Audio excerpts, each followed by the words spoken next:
월드컵 관련 소식은 주영진의 뉴스브리핑 2부에서 자세히 전해드리겠습니다. 먼저 정치권 소식을 전해드리도록 하겠습니다. 선거 참패로 충격에 빠진 자유한국당.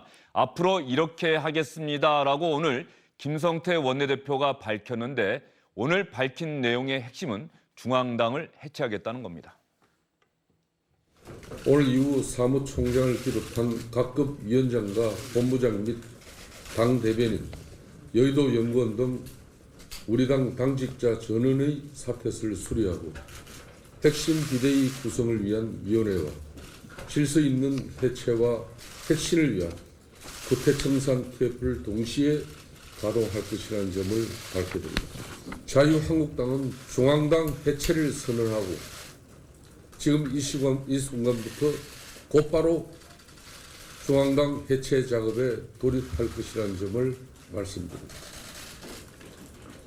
당대표 권한 대행인 저 자신이 직접 중앙당 청산위원회 위원장을 맡아 청산과 해체 작업을 진두지휘해 나갈 것이라는 말씀을 드립니다. 네, 중앙당을 해체하겠다는 게 도대체 무슨 뜻인지 SBS 윤춘호 논설실장과 이야기를 나눠보도록 하겠습니다. 어서 오십시오. 네, 안녕하십니까? 제1야당인 자유한국당이 중앙당을 해체한다. 어떻게 하겠다는 겁니까? 지금 말은 이제 청산과 해체라고 하는 표현을 썼는데 네. 실제로 보면 이제 중앙당 규모를 줄이겠다는 거예요.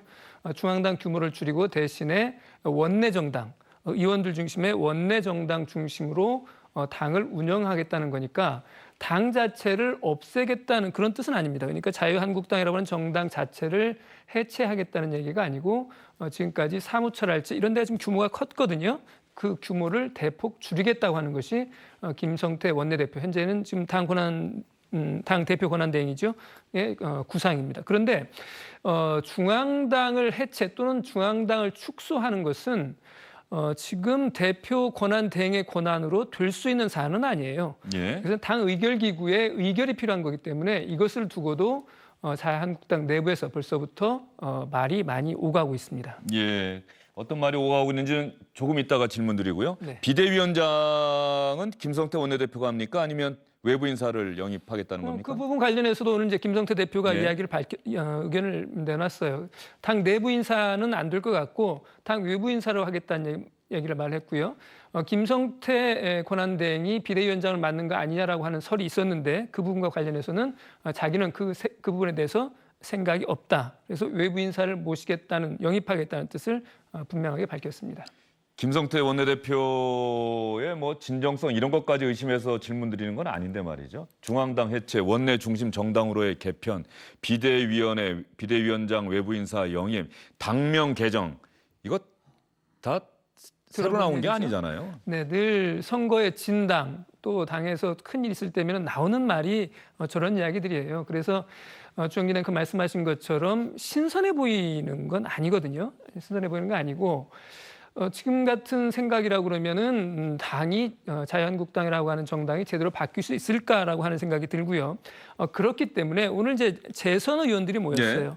재선 의원들이 모였는데 재선 의원들의 이야기는 중앙당의 해체, 청산 이런 게 아니고 자유한국당이라고 하는 정당 자체를 해산하자라고 하는 의견을 나눈 사람들이 있습니다. 그래서 이 정도 수준은 돼야 국민들의 회초리를 맞은 효과가 나타나는 거 아니냐라고 하는 의견이 지금 강하게 제기가 되고 있는 거죠. 그렇다고 한다면 김성태 원내대표가 무슨 권한과 책임을 갖고 당 해체 작업을 추진하겠다라고 말은 하는데 그 부분에 대해서 당내에 뭐 합의가 이루어졌다거나 동의가 이루어졌다거나 이런 상황이 아닌 거군요. 그렇습니다. 정확히 말하면 이제 김성태 원내대표도 선거 패배 책임이 있는 당사자죠. 원내대표로서 이제 선거를 진두지휘했으니까 그에 대한 책임을 져야 되는 것이고, 그래서 김성태 대표의 오늘 그 발표에 대해서 재선 의원들 중심으로는 책임을 져야 될 사람이 무슨 소리 하고 있는 거냐? 당신도 물러나야 되는 거 아니냐라고 하는 그런 이야기를 하는 사람들이 있어요. 그렇기 때문에 김성태 대표의 오늘 발표가 자유한국당 혁신의 제1부가 된다기보다는 내부 분란의 단초가 될 수도 있다라고 하는 전망도 나오고 있습니다. 그러면 윤춘호 논설실장이 방금 언급한 자유한국당 재선 의원들의 이야기를 들어봐야겠습니다. 중앙당을 해체하는 차원을 넘어서 아예 자유한국당을 해체해야 한다는 목소리까지 나왔다고 합니다. 우리가 죽는 길이 곧 사는 길이다. 당 해체해야 된다. 해체든 해산이든 그러니까 다 국가에 헌납하고 당원 모집에서부터 전부 새로 시작해야 된다고 생각합니다. 진정성 있는 반성, 진정성 있는 변화여야 됩니다. 그리고 우리 엊그저께 첫날 그 원내대표의 그 퍼포먼스 어떻게 생각하십니까? 그런 보여주기식 이벤트 퍼포먼스 이제 좀 그만하자고요. 그 정도 당을 해체할 정도까지 각오라면은 나도 은퇴하겠다. 이런 정도 각오로다가 덤비지 않으려면은 저는 어설프다는 얘기죠. 재선 의원들 말 들어보면 뭐 다 맞는 말 같긴 한데 말이죠. 저는 김진태 의원의 이야기, 오늘 이 이야기 말고도 말이죠. 그 지방선거 끝나고 참패하고 국민 여러분 죄송합니다. 그러면서 뭐 개혁 보수 이런 보수 노선을 잘못 잡았다라고 이야기하는데 내가 생각하기에는 우리를 지지하는 견고한 표가 30% 있다. 그렇습니다. 여기서 노선을 쉽사리 뭐 중도 개혁 쪽으로 옮기는 거 안 된다라고 김진태 의원이 했던 얘기가 기억이 납니다. 그렇습니다. 오늘 이제 아까도 나왔습니다만 박대출 의원 같은 경우도 이제 그런 취지의 이야기예요. 뭐라고 그랬냐면 우리의 정체성을 잃어버리는 것은 곤란하다. 이념이 문제가 아니고 그 이념을 어떻게 담을 것인가 하는 그 그릇에 대한 문제였는데 지금 와서 어설프게 좌쪽으로 왼쪽으로 당의 노선을 바꾸는 것은 더 위험한 일이다라고 또 이야기를 하는 의원도 있어요. 이제 주영기 앵커 말씀하신 것처럼 이제 김진태 의원 같으니까 대표적인 예이고 이제 박대출 의원도 이제 거기에 찬성을 하는 거죠.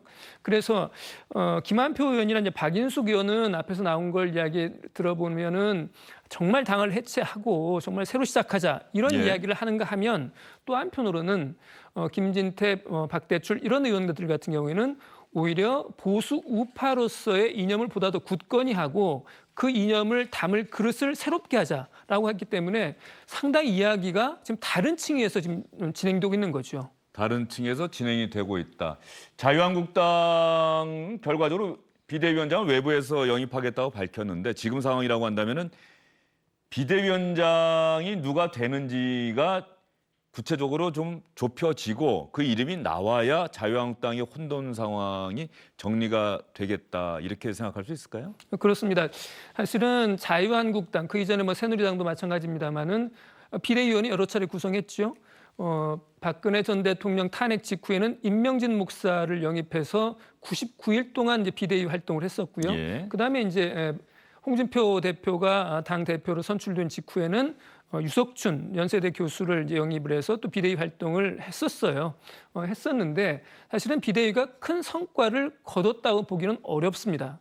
근데 이제 문제는 지금의 상황은 또 다르거든요. 그래서 김성태 원내대표의 이야기처럼 새로 영입하는 외부에서 오는 그 비대위원장에게 정말로 모든 권한을 줘서 새로운 비대위원장이 새로운 그림을 그릴 수 있도록 하겠다고 이야기는 하고 있지만 112명의 의원들의 마음이 제각각이면 어떤 인물이 혁신위원장, 뭐 혁신이 좋고 뭐 청산도 좋고 모두 좋습니다. 어떤 이름을 붙이든 간에 제대로 자기의 뜻을 펼 수 있을까? 그래서 보수 정당을 살릴 수 있을지 그것은 앞으로 좀 지켜봐야 될 대목이라 할 수 있어요. 예, 혼돈에 빠진 자유한국당을 구해줄 초인 같은 비대위원장이 과연 나올 수 있을까요? 외부 인사 어떤 사람이 과연 자유한국당을 내가 구하겠습니다라고 나설지 그 부분도 좀 앞으로 지켜봐야 될 것 같고요. 그렇습니다. 하나 분명해 보이는 것은 자유한국당이라는 이름 사라질 것 같고 자유한국당의 상징 색깔인 붉은색도 바뀔 것 같고 뭐 이렇게 예상해도 크게 틀리지 않겠죠? 기본이죠. 예.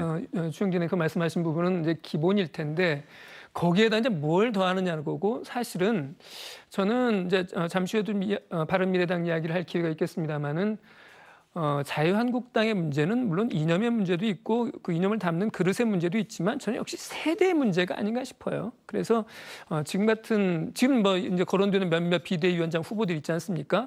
이야기를 들을 때 저는 저 정도 인물로 국민들에게 뭔가 변하겠습니다는 의지를 제대로 보여줄 수 있을지 좀 약간 의문스럽더라고요. 예.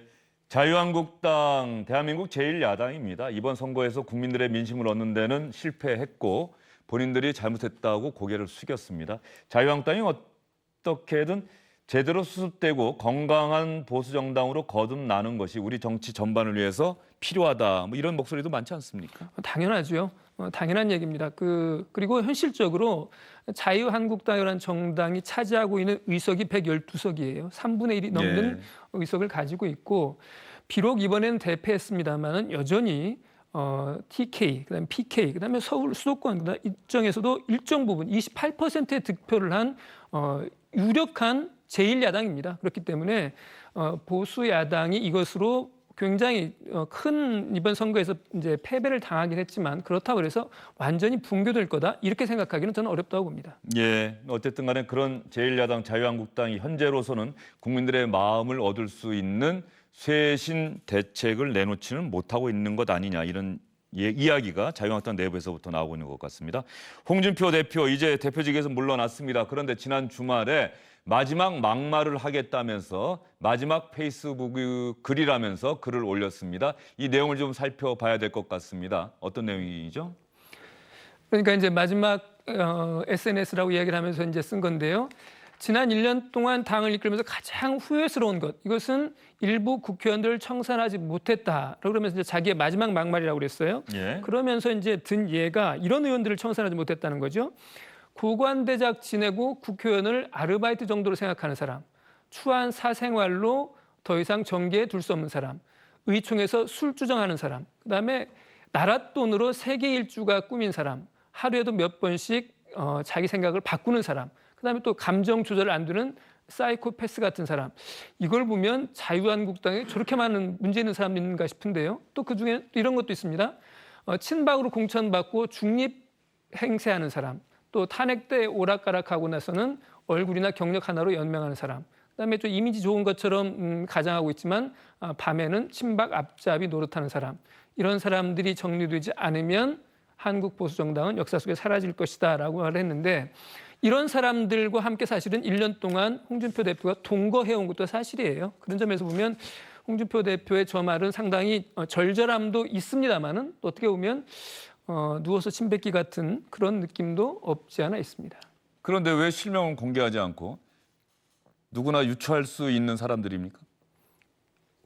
주영진 앵커도 어느 정도 유추가 되지 않으시나요? 유추는 되는데 네. 홍준표 대표가 직접 이야기하지는 않았으니까 저희가 또 이야기하는 것도 좀 그렇고 말이죠. 그렇습니다. 저걸 아마 말을 하게 되면 명예훼손 시비가 좀 있을 것 같고요. 법적으로는. 그것도 그렇고 또 한 가지는 일단 지금 정치 2선으로 물러난 홍준표 대 입장에서는 그 이상, 저 이상의 발언을 하는 것은 향후 복귀를 위해서도 유리하지 않겠다는 그런 생각도 좀 했을 것 같아요. 예, 감정 조절이 안 되는 사이코패스 같은 사람, 뭐 이런 부분은 홍준표 대표가 개인적으로 참 감정이 안 좋다 이런 게 느껴지는데 뭐 이런 부분들은 한번 자유한국당 내부에서도 좀 누군지 따져봐야 되는 건 아닌가 싶은 게 친박 행세로 국회의원 공천받거나 수차례 중립 행세하는 뻔뻔한 사람.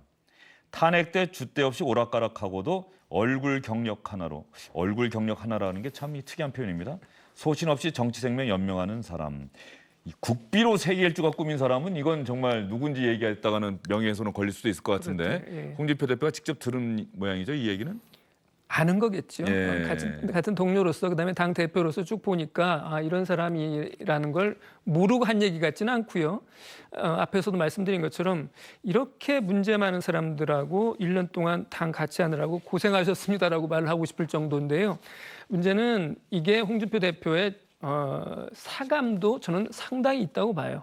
사감도 상당히 있지만 분명한 것은 홍준표 대표가 어쩔 수 없어서 같은 당을 해왔지만 마음속으로는 저런 사람들과는 정말 같이 정치하고 싶지 않다. 이런 사람들하고 1년을 같이 보낸 거죠. 예.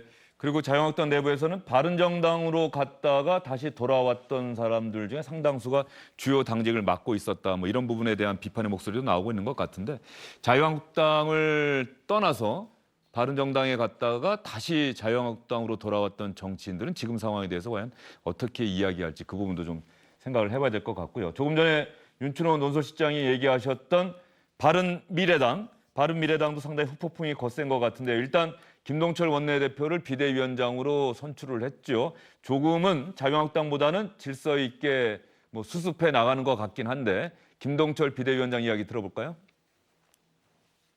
뼈를 깎는 자세로 철저하게 성찰하고 혁신하겠습니다. 당내 의견은 봉합하지 않겠습니다. 봉합은 미봉책일 뿐입니다.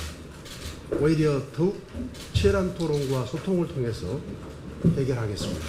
바른미래당에서 원조 적폐 정당인 한국당으로 복귀할 의원 없습니다. 지역 정당인 민주평화당의 기웃거릴 의원도 더더욱 없습니다. 김동철 비대위원장이 자신 있게 이야기했는데 저대로 될까요? 저 부분이 가장 걱정됐기 예. 때문에 저 부분을 이야기를 했을 거예요. 그러니까 바른미래당이 이번 지방선거의 성적이라고 하는 게 아주 처참한 거 아닙니까? 단 한 명의 당선자가 없는 거니까요. 단체장 중에. 그렇기 때문에 그러면 바른미래당이 지금 사실은 민주평화당 쪽에 가까운 호남 연고를 둔 의원들과 그다음에 자유한국당에 뿌리를 두고 있는 의원들의 연합이잖아요. 그러니까 이게 이제 양쪽으로 원심력이 작동을 해서 당이 완전히 공중분해되는 거 아니냐라고 하는 그런 위기의식이 강하단 말이에요. 그래서 이제 저 부분을 먼저 경계했기 때문에 민주평화당이 됐든 자유한국당이 됐든 이쪽으로 당을 옮기는 사람은 없을 것이다라고 말했지만 저 부분이 가장 걱정된다는 반어법이기도 하죠. 예, 바른미래당도 야권 개편의 소용돌이 속에서 과연 살아남을 수 있을지 좀 지켜봐야 할 상황인 것 같습니다. 윤춘호 노소식 장관은 여기서 인사드릴게요. 오늘 수고 많으셨습니다.